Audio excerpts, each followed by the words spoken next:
Did you know that New York City is experiencing a significant number of store closures, especially among chain stores? It's a sobering reality that the Big Apple is seeing a dramatic drop in its retail landscape. In 2023, Brooklyn alone witnessed the closure of 50 chain stores, a staggering number that has sent tremors through the local economy. This is not just about the loss of familiar storefronts, but the ripple effects it creates. With each closure, jobs are lost, livelihoods affected, and community connections severed. This isn't just a Brooklyn problem, it's a citywide issue, and it's hitting New York City's economy hard. The repercussions extend beyond the economic sphere, influencing the city's very vibrancy and diversity. As we lose more and more stores to this downward trend, we also lose a part of what makes our city unique. This downward trend in the retail scene is not only affecting the city's economy, but also its vibrancy and diversity. The closure of chain stores is not happening in isolation. It is exacerbated by a rampant surge in shoplifting. Let's take a moment to ponder over this. In the heart of New York City, the hustle and bustle of retail establishments are being tarnished by an unexpected adversary: shoplifting.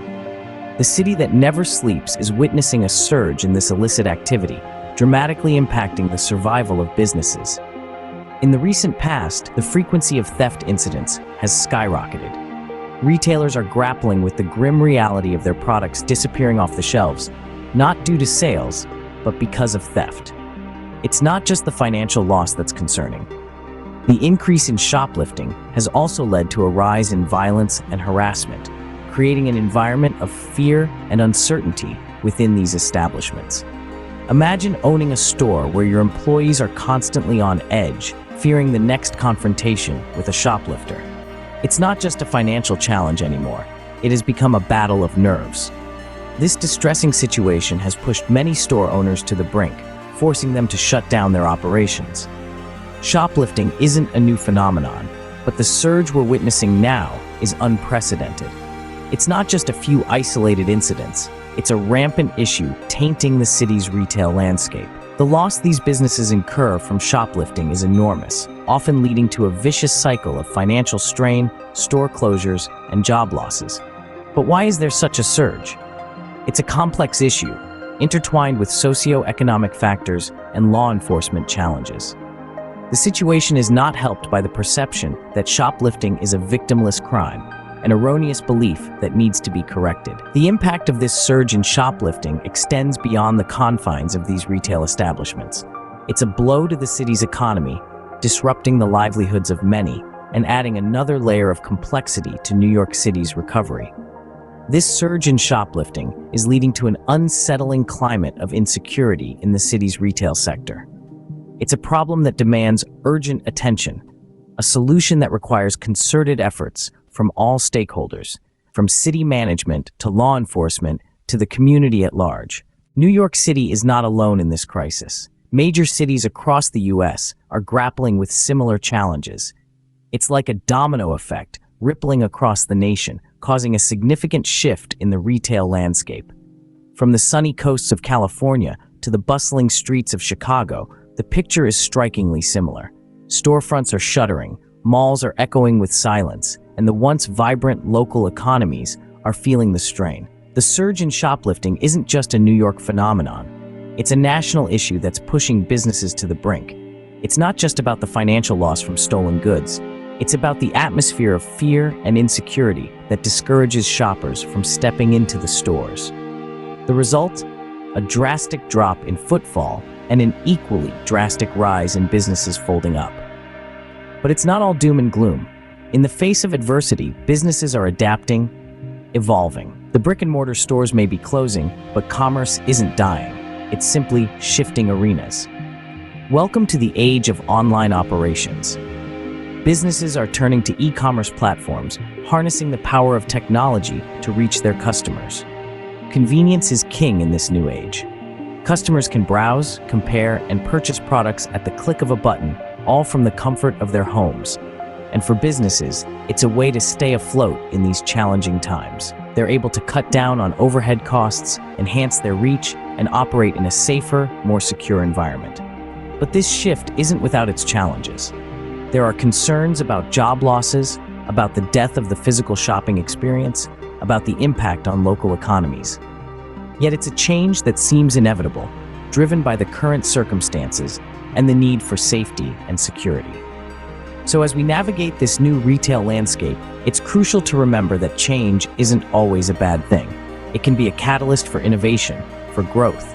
It can push us to adapt, to evolve, to find new ways of doing things. The shift from brick-and-mortar stores to online platforms is a significant change in the retail landscape, driven by the need for safety and security.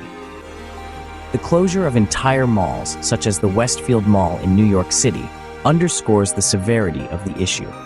As we delve into the case of the Westfield Mall, it paints a stark picture of the challenges faced by retail establishments in the city.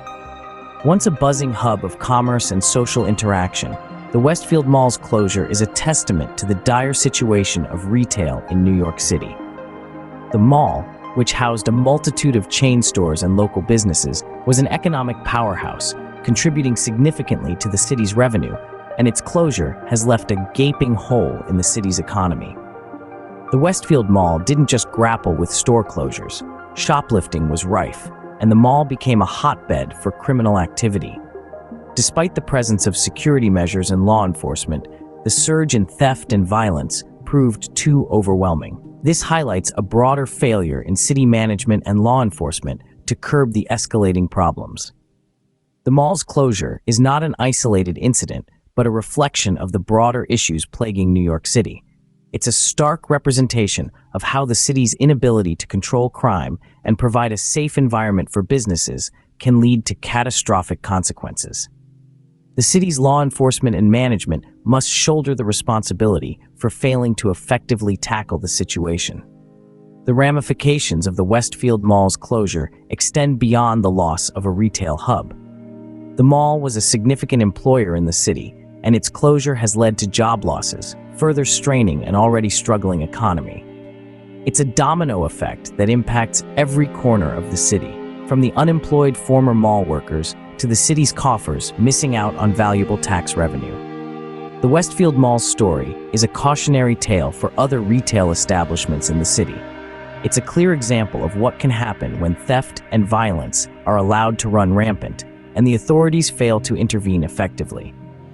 The shutting down of such a major retail hub is a clear indication of the depth of the crisis.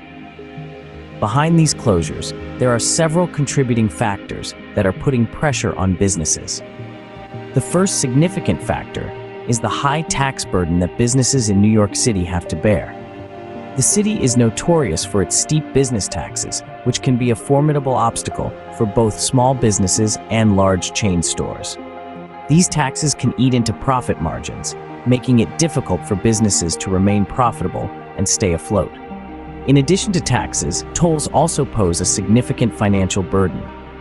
These fees, charged for the use of bridges and tunnels, can add up quickly, especially for businesses that rely on transporting goods into and out of the city. These tolls can increase operating costs, causing further strain on businesses already grappling with high taxes. Then, there is the economic strain from the COVID-19 pandemic, a global catastrophe that has rocked the financial foundations of countless businesses. The pandemic has led to decreased foot traffic, reduced consumer spending, and increased operating costs due to the need for safety measures. Many businesses, particularly those in the retail sector, have struggled to adapt to these changes, leading to a wave of closures across the city. Furthermore, the pandemic has accelerated the shift towards online shopping, a trend that has been detrimental to brick-and-mortar stores. With consumers increasingly opting for the convenience of online shopping, physical stores have seen a significant drop in sales, making it harder for them to compete in the current retail landscape. Lastly, let's not forget about the increased instances of shoplifting. This surge in theft has led to additional losses for businesses, further exacerbating their financial challenges. The increased prevalence of violence and harassment in retail establishments has also created an unsafe environment, discouraging customers and leading to even more financial strain. These factors raise serious concerns about New York City's ability to recover economically. With so many obstacles to overcome, the question remains, Can New York bounce back from these economic setbacks, or is this the beginning of a troubling trend? Only time will tell. The store closures in New York City are a serious issue that needs immediate attention. We've observed how Brooklyn lost 50 chain stores in 2023 alone, a stark indicator of the pressing economic challenges. We've delved into the surge in shoplifting, a sinister tide that's not only escalating theft, violence, and harassment, but also pushing businesses to shutter their doors or migrate online. We've looked beyond New York to witness a similar pattern in major cities across the U.S., a grim tale of economic struggle and retail decline. We've studied the shocking closure of the Westfield Mall, a stark symbol of broader failures in city management and law enforcement. We've also explored the underlying factors, high taxes, tolls, and the economic strain from the COVID-19 pandemic, exacerbating these issues. Unless addressed promptly and effectively, these closures, driven by rampant shoplifting and financial pressures, threaten to permanently alter the face of retail in New York City and beyond.